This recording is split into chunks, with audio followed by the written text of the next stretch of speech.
So welcome to this short vlog. So we're just going to go through an unpacking of this lovely surprise that has been delivered with all my goodies.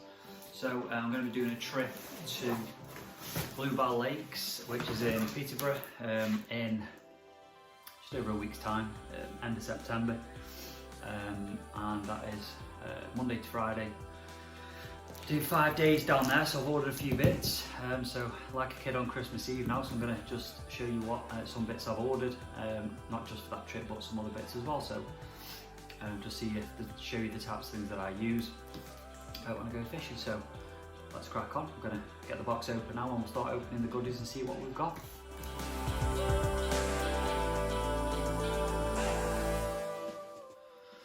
Okay, so before we start taking things out of the box, I've got quite a big order. So what I'm going to do is tick off as we go, just to make sure that everything's been delivered.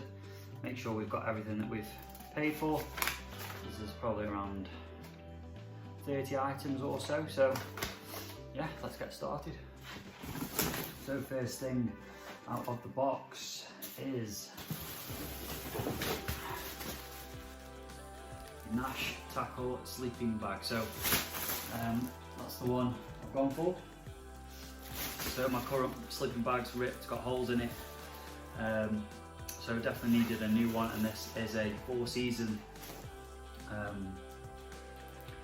sleeping bag, so that should do the job. Heavy duty as well, so in winter it'll keep us toasty, but in the summer you can take it out, so it's just a summer cover. So there we go, happy with that. Next on the agenda, I needed a couple of new buckets. My other ones are in storage and right at the back of the unit, so I'd have to take everything out to get to it. So just gone for a couple of the 13 litre sticky buckets. Do the job for your spod mix or your boilies or whatever you need to. So a couple of those, always useful. I feel like I'm going to be taking quite a bit of bait with me for the week when I go down to Bluebell. So I'm going to need some storage. So let's tick those off. Go. Next on the pad. Never really had one of these before, never really thought I'd need one, but my mate who will go with quite a lot, Lenny, he always uses them. It's a Bivy Light, so I've never had one before. Usually just use the Ridge Monkey head torch, but it was on offer, so the one I've gone for is the Ridge Monkey Bivy Light Pro. So comes with a controller, that's the one. So yeah, 35 quid, it's got the controller, 180 hours of battery light. I suppose it just keeps things lit up when you're chilling at night time, watching whatever you're doing, watching the water. So yeah, went for that one. Needed a new catapult. My other one I've had for years, Snap, so this one was on offer. It's from Signet, it's the multi-pult. So that's the one I went for. Obviously quite long elastic, going to be getting a good range on that one, so that was on offer as well, so went for that one. So it looks a decent bit of kit, that does, to be fair. Next up, what have we got? Some pallets, the krill pallets. So these are 6mm. 6mm, the krill sticky pallets. Obviously great for the spod mix and or just loose feeding if you're fishing close in the margin. So that's for some of those. Along with another pack, ordered a couple of those, so they'll obviously last for as long as you need them to.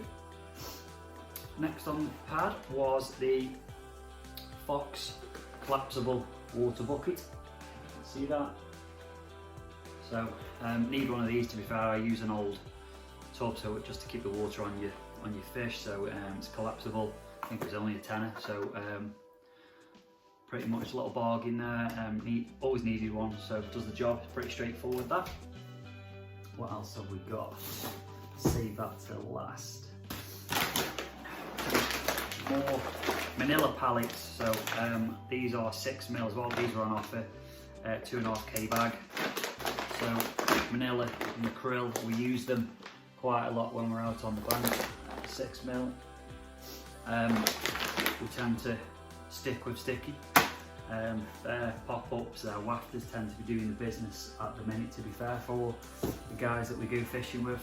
So we tend to stick with them.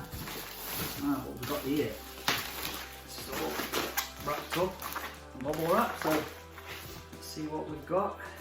You can see sticky logo. Yes. Here we've got boilies, frozen. I'll get them in the freezer ASAP. So we've got 5 kilo of frozen krill, 16mm. Again, just have faith and confidence in that product. So let's stick with those for my week down in Peterborough. Okay, we've got some little bags. Let's have a look to see what's in here. Okay, so we've got a few little goodies. There. So first one that we have is the sticky pure hemp oil. And obviously the great thing about that is, obviously you can add it to your your spod mix, and it really gives it that great texture. And obviously when the fish start to feed on your area, that will move up through the layers and create that stream. So if there's fish mid-water or at the top, it may draw them down. So you don't need to add a lot to your mix. $7.99 is quite, it's not cheap, but you only need a drop of it. It should last you quite a while, that. So decent little product that we've had success with in the past. The bait spray, so Manila bait spray. Again, from Sticky. My man Lenny swears by Manila and the bait spray. He absolutely bags up on it, so fair play to him. So I thought I'd give it a go, and I went for the krill spray as well. So again, with that, I think it's just probably will help you save money on your pop-ups and save you keep buying them, because when you reel in after a couple of hours and you've not had a bite, your rig's all okay, you think, oh, I'm going to change the pop-up. We probably don't need to, because we're used to leaving baits out for 24 hours. So a quick spray or two of your boilie with that will just keep unlocking that texture of the boilie, and then obviously keep giving out that sense of whatever spray you're going to go for. So I've gone for that one. And then obviously the krill, which I love, that's the glug. So similar to the bait spray, you bring your boilie in and you don't want to change it, just a little drop your boilie in there, or before you cast out with a new boilie line, it doesn't really make a difference, but again, it just keeps that smell and that scent heightened on the boilie. So that was that one. So let's see what we've got in here. Okay, yeah. So here we have a couple of tins of Dynamite natural maize. So it's quite a big tin. It is 700 grams, so probably the equivalent of 3 tins of sweet corn there. Maize, sorry. So I love it. Love particles. Tend to use quite a bit of it over baiting up with boilies. I've had a lot of success with it, and also it's a cheaper alternative than buying a kilo bag of boilies at 13, 14 quid a bag, when you can catch just as many fish on a pound's worth of sweet corn. So love the natural, so always going to stick with those, but I suppose you need the best of both worlds with the boilies, just in case you're on a venue that is primarily boilies are used. So there we go. Right, got more little goodies in here, bits and bobs. Get them out of the bag first before I show you what we've got.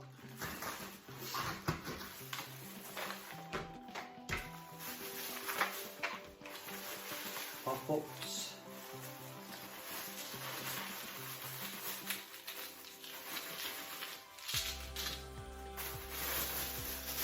Make sure the bag's empty.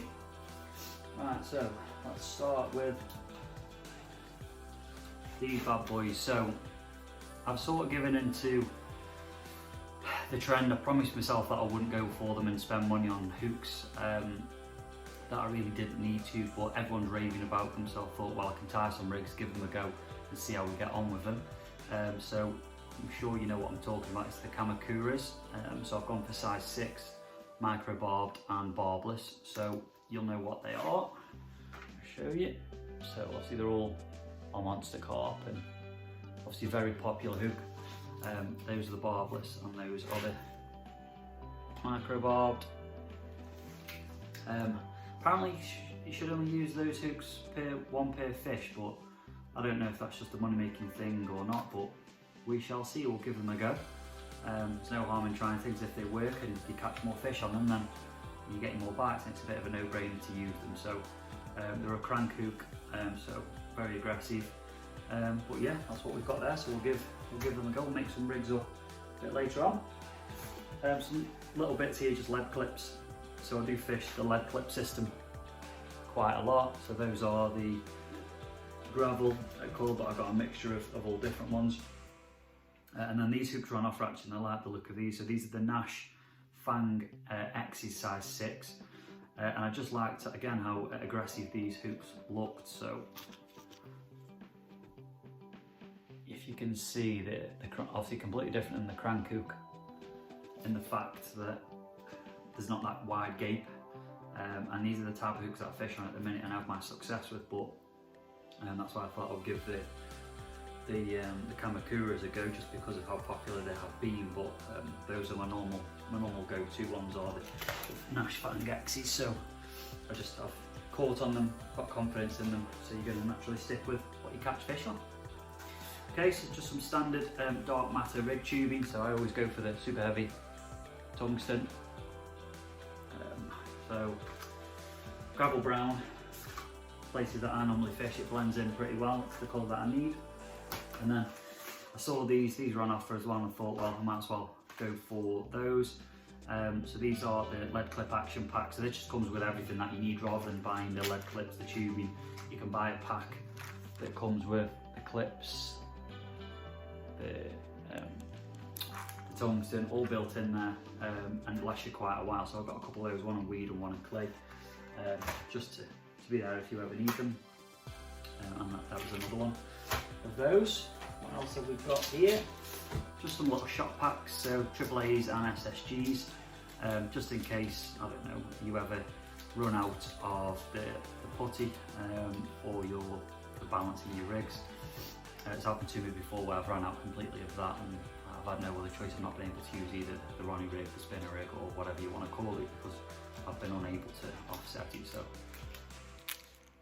just a few packs of those, just to keep in the bag, just in case. And then socks, necessity, winter coming up. So I've got some of these Nash trail socks, so they're nice and thick. They'll keep you warm in your baby at night. Because I borrowed my other pair to a mate that fell in, and I never got them back. So there we go. Right, some little pop-ups. So let's have a look what we've got here. I've gone for something different that I wouldn't normally fish on, to be fair. So these again are by sticking. I'm not a fanboy of them at all. I just use the baits because they work and I catch fish on them. Same with all the guys in our group. We all stick with the things that work. And one of the lads swears by these. So these are the bloodworm. These are the wafters. So sticky bloodworm wafters. Get you one out. Yeah, so very strong smelling. And these are like a dumbbell shape. They're not the normal boilish shape, but again, these things, I know that you pay what, £6 for a tub, but there's God knows how many baits in there. And with your bait spray, if you're topping it up and using it properly and not overly changing your rigs all the time, it should last you months. So yeah, you might think, oh, £6 for a tub of those, quite expensive, but the last time I had to buy some of these was, I can't remember when, so obviously they last a very long time. Well, obviously not those, because it's the first time I've brought them ones, but these ones we're going to move on to now. So sticky again, acrylic pop-ups. So again, caught a lot of fish on these loads of confidence in them. I've got probably about 10 left in the tub, and I bought that 3-4 months ago. So again, they'll last forever. £6.50, but use the spray, use the glug, it'll last forever. So that's those, and then obviously we had to go for the manillas. These are the wafters, they do smell absolutely lovely, they do. They're more of the boily shapes, so they're not like the dumbbell ones.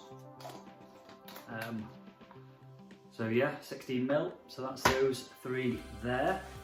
Coming on to the last bag now, see what we've got in here. It's a hoodie. I remember ordering a hoodie. It's a wafted hoodie. It's quite smart, to be fair. I don't remember. Stanley's just got the logo there, dark green, the black and white tassels. It's nice, that. Definitely didn't order that though. Maybe it's a free gift. Hey ho, we'll take that. And then last but by no means least, it'll be interesting to see what some of you guys think out there if you've used this yourself. But I'm a bit panicky when I'm away fishing for a long time and we need to go to the loo, as we all do. And a lot of the places don't have the portaloos, etc. So you end up going somewhere uncomfortable. So I made the plunge and went for the Ridge Monkey Cozy toilet seat. So lots of good reviews about it. So that's what obviously it looks like. Basically a posh bucket with a toilet roll holder on it. So yeah, we'll have a look. I'll set it up in a bit and show you what it looks like. But yeah, nothing else, a little bit of comfort is there. So that's sort of what I've gone for today, guys. Hopefully you found that as exciting that I did. Felt like a kid at Christmas opening up all of that. I tend to do that once every year when you tend to run out of stuff and your supplies get low on the basics. So sometimes it's needed. So there we go. So let me know what you think. Let me know what about the wafters and the boilies. What do you tend to go for? Have you had success with the ones that I've just shown? So either the manila, the krill, or the bloodworm. I've not tried the bloodworm, so let me know if you do use that. If you've got a lot of confidence in it, let me know. But also if you think about recommending some other things for me to try while I'm on the bank, I'm more than happy to have a bash at that. Looking forward to trying out that new Nash sleep kit. That should be decent. So yeah, let me know what you think. I'll keep you updated on the session when I do go to Bluebell. So I'm going week commencing the 21st of September for 5 nights. If you fish there as well, let me know. I've done my reading up on it. I think it's a very difficult fishery. I think there's a few lakes. The main one I think is Kingfisher, where the huge fish are that go up to 50+ pound. You've got the Swan. Again, well, they've all got huge fish, but there's a Swan Lake. And then you've got Mallard off the top of my head, and San Martin, I think that's the other one. I think you've got a stretch of rivers and stuff as well. So those are the 4 lakes are on there. I don't know which one I'm going to fish because you'll just have to turn up at the lake, and it's sort of, you don't look, you just pick a peg when you get there. So I think you've got to be quick on your marks and get set and go type of thing. So that's the plan. I'll keep you updated. I'll be doing a full week vlog for that one, so hopefully we can get some monsters on the bank, because like I say, all the pegs and the pools there, they've all got huge fish, 20s, 30s, 40s and even 50s. So if we do get a bite, we know it's going to be a decent fish on there for a week. So hopefully we can nick one. When I've watched a lot of videos on YouTube from other anglers that do similar stuff to me, they've said you go there with the intent to try and catch one fish. So that's what I'm going to go with the mindset of. It's not as expensive either as Baden Hall, to be fair. That's local to me with the same size fish in there. You've got the Quarry Lake down there, but that's £35 for 24 hours. And Bluebell, I think, is a little bit cheaper than that, depending which lake you fish and how many rods you want to use. And I think it can be between 25 and 30 quid for 24 hours, so a little bit cheaper. But obviously it's not around the corner from me, it's in Peterborough, obviously I'm Staffordshire way. So, but looking forward to it, like going to new places. So yeah, let me know what you think. If you've got any tips or comments you want to leave about this little vlog that I've done around the opening of the delivery or anything about Bluebell. If you know it, let me know. Drop me some comments. More than happy to take the feedback. And yeah, I'll catch up with you on the bank in a couple of weeks' time. Cheers, guys.